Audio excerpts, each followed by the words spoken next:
आज हमारी कूटनीति की एक और विजय हुई है। अर्दोगन की हमाकत हुई थी, अर्दोगन उसको एक बार समझाया था, नहीं माना, दिखाया था, नहीं माना। अब की बार क्या किया, हम टाई अप दोनों से कर रहे हैं। अर्दोगन का स्वॉरेन एनिमी है ग्रीस, हम ग्रीस से भी टाई अप कर रहे हैं, हम साइप्रस से भी टाई अप कर रहे हैं। द लेजेंड ऑफ मौला जंग वो इंडिया में रिलीज होनी थी 11 साल के बाद, आफ्टर 11 ईयर्स, तो वो अब रिलीज नहीं हो रही, कैंसिल हो गई। आप हथियार ब्रह्मोस हर एक को नहीं बेचते, ब्रह्मोस उसको बेचते हो जिससे आपके विरोध का नुकसान होता। फिलीपींस को हमने ब्रह्मोस क्यों भेजा, चाइना को कंटेन करने के लिए। अब यहाँ हम हथियार क्यों बेचेंगे, अब मुझे अभी नहीं पता क्या बेचेंगे क्या नहीं बेचेंगे, पर अर्दोगन की नींद उड़ाने के लिए। डॉलर की अदम दस्तियाबी, एलसीज का ना खुलना और पोर्ट्स पर फंसे खाम माल के कंटेनर्स ने सनतकारों को परेशान कर दिया है। दहशतगर्दी के हवाले से रोज बरोज खतरा बढ़ता जा रहा है। डिफेंस पैक्ट साइन करना कितना बड़ा झटका है ये तुर्की के लिए। तुर्की को पटक दिया इन्होंने। एक तरफ मुल्क में कैफियत ये है कि दिवालिया आज हुए कि कल हुए, और मिलिट्री और डिफेंस पैक्ट साइन करते हैं। इसका मतलब क्या है, पहला मतलब है भारत का बढ़ता हुआ वर्चस्व यूरोप में भी। भारत इससे पहले यूरोप में कदम नहीं लग रहा था, डायरेक्टली इंटरव्यू नहीं कर रहा। आज भारत अपने हथियार और अपने दमखम में यूरोप में एंट्री मार गया है, ढंके की चोट पे। हेलो फ्रेंड्स, जय हिंद। हिंदुस्तान स्पेशल में आपका स्वागत है। दोस्तों, भारत के विदेश मंत्री एस जयशंकर साइप्रस की यात्रा पर हैं। यहां उन्होंने ऐसा मुद्दा उठाया कि जो तुर्की की दुखती रग को दबाने जैसा है। विदेश मंत्री एस जयशंकर ने साइप्रस मुद्दे के समाधान के तौर पर संयुक्त राष्ट्र प्रस्तावों पर आधारित भारत की प्रतिबद्धता बृहस्पतिवाद को दोहरा दी है। विदेश मंत्री 29 से 31 दिसंबर तक साइप्रस की 3 दिवसीय यात्रा पर हैं। दरअसल साइप्रस तुर्की की दुखती रग है। कश्मीर पर बोलने वाले तुर्की की भारत ने दुखती रग पकड़ ली है।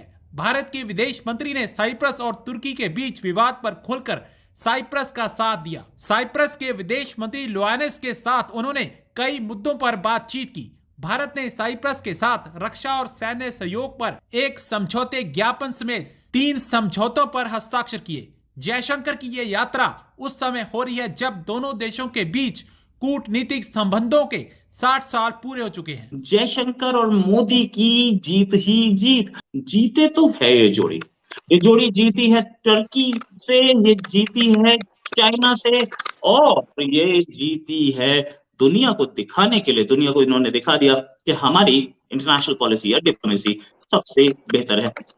जयशंकर साहब पहुंचे हैं साइप्रस। पहले धमकी दी थी तुर्की को कि अगर आपने ज्यादा कश्मीर छीना तो हम साइप्रस से दोस्ती बनाएंगे। वो नहीं माना, तो अब साइप्रस पहुंच गए, डिफेंस पैक्ट किया, डिफेंस पैक्ट पे साइन किया और साइप्रस के मिनिस्टर से बातचीत चल रही है। डिफेंस पैक्ट साइन करना कितना बड़ा झटका है ये तुर्की के लिए। तुर्की को पटक दिया इन्होंने। आज हमारी कूटनीति की एक और विजय हुई है। अब आप पूछेंगे कैसे। साइप्रस में मैं 2 साल बाय द वे रह चुका हूं, तो इसलिए साइप्रस को अच्छी तरह से समझता हूं, सारे गुनी कोचों से वाकिफ हूं। साइप्रस जैसे छोटे मुल्क में भारत का विदेश मंत्री 2 दिन रहना, एक दिन लिमासोल में और एक दिन निकोसिया में, मतलब ये इनके बीच में जो डिस्टेंस है 1 घंटे का है बाय कार।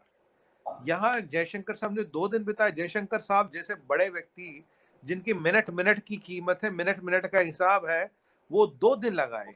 वहाँ फॉरेन मिनिस्टर से मिलते हैं, सेक्रेटरी ऑफ स्टेट जो उनका मान लीजिए जो कांग्रेस का हेड है लेडी, उनसे मिलते हैं, और मिलिट्री और डिफेंस पैक्ट साइन करते हैं। इसका मतलब क्या है, पहला मतलब है भारत का बढ़ता हुआ वर्चस्व यूरोप में भी।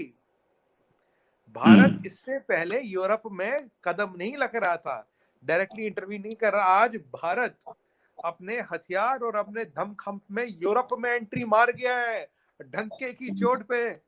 2 दिन रह रहे वहां पे। और हमारा, जहां तक मेरी बुद्धि, मुझे मेरा दिमाग मेरा साथ देता है, आई थिंक 1962 से हमारे साइप्रस से संबंध है। और फिर उसके बाद जयशंकर साहब ऑस्ट्रिया भी जाएंगे, वहां उससे भी पुराना संबंध है, करीब 72 साल से ऑस्ट्रेलिया से संबंध है हमारा।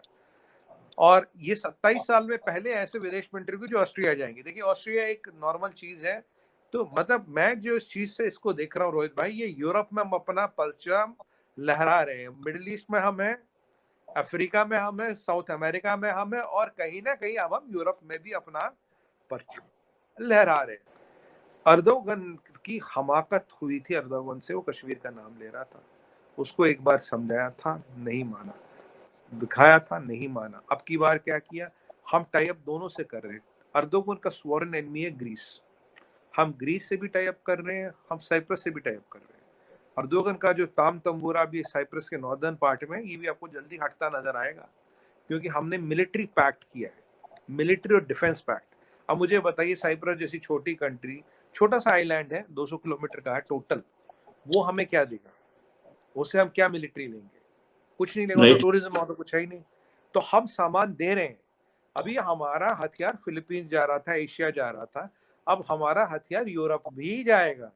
इसीलिए रोहित भाई, मैं हमेशा कहता हूँ, जियो पॉलिटिक्स में हथियार बनाना आना चाहिए, आप में हथियार बनाने की सलाहियत होनी चाहिए, और अपने क्योंकि हथियार जियो पॉलिटिकल का पावर लेवर है। आप हथियार ब्रह्मोस हर एक को नहीं बेचते, ब्रह्मोस उसको बेचते हो जिससे आपके विरोध का नुकसान होता। फिलीपींस को हमने ब्रह्मोस क्यों भेजा, चाइना को कंटेन करने के लिए। अब यहाँ हम हथियार क्यों बेचेंगे, अब मुझे अभी नहीं पता क्या बेचेंगे क्या नहीं बेचेंगे, पर अर्दोगन की नींद उड़ाने के लिए। इसका मतलब ये हुआ कि साल का एंड इस तरीके से हो रहा है कि एक मूवी जो कि 11 इयर्स के बाद एक ब्रेक थ्रू होना था और वहां पर कोई मूवी रिलीज करने की इजाजत दी गई थी, उस पे अब ये कहा गया है कि जो, वैसे तो इसके कई एंगल्स है कि क्यों ऐसा किया गया, कैंसिल की गई, लेकिन एक जो खबरें शाया हो रही है उसमें एक बात ये भी है कि जो हमजा अली अब्बासी उसमें एक्टर हैं, उन्होंने, क्योंकि वो एडमायरर हैं और सपोर्ट करते हैं हाफिज सईद को, तो इस वजह से ये ऐसा किया गया है। फिर इसके अलावा आप जानते हैं कि, आप समझते हैं कि जो अभी कुछ दिन पहले बुजर ऑफ गुजरात वाला मामला हुआ है, तो अगर हमारे प्राइम मिनिस्टर के हवाले से कोई ऐसी बात करेगा तो शायद यहाँ पर कुछ कोई रिलीज होना हो तो ना सिर्फ उसको भी कैंसिल किया जाएगा, बल्कि यहाँ पे तो बड़े दंगे फसाद भी होंगे। हाँ बिल्कुल, ये बात तो है। अब ये जो रिलीज की खबर आई है, लेटेस्ट खबर है कि नहीं हो रही और इस वजह से नहीं हो रही, लेकिन अगर ये खबर ना भी आती तो ये एक्सपेक्टेड था। चूंकि पहली बात ये देखना है कि जो आपके 11 साल से मूवीज इधर उधर दोनों तरफ जो है उन पे नहीं चल रही हैं, पाबंदी है, तो जाहिर है उसकी एक पूरी बैकग्राउंड है, और वो बैकग्राउंड आपके सामने है जिसपे हम बारहा डिस्कशन कर चुके हैं कि पाकिस्तान और इंडिया के दरमियान जो ताल्लुकात की खराबी जो है, वो एक ऐसे पॉइंट पे जी, पॉइंट ऑफ नो टॉलरेंस जिसको आप कह सकते हैं सिंपल जबान में। लेकिन ये आप देखेंगे इंडिया और पाकिस्तान के दरमियान हर फ्रंट पे जो है एक वार हो रही है, जिसको मुख्तलिफ लोग मुख्तलिफ नाम दे रहे हैं। पाकिस्तान की जो राइट विंग दानश्वर है उसको वो 5th जनरेशन वार का नाम दे रहा है, जिसमें प्रोपेगेंडे के माज पे, नजरियात के माज पे, आइडियोलॉजिकल रिलीजियस माज पे, कल्चरल माज पे, सोशल माज पे, हर माज पे एक लड़ाई है, और उस लड़ाई को जो है वो मुख्तलिफ तरीकों से जो वो लड़ा जा रहा है।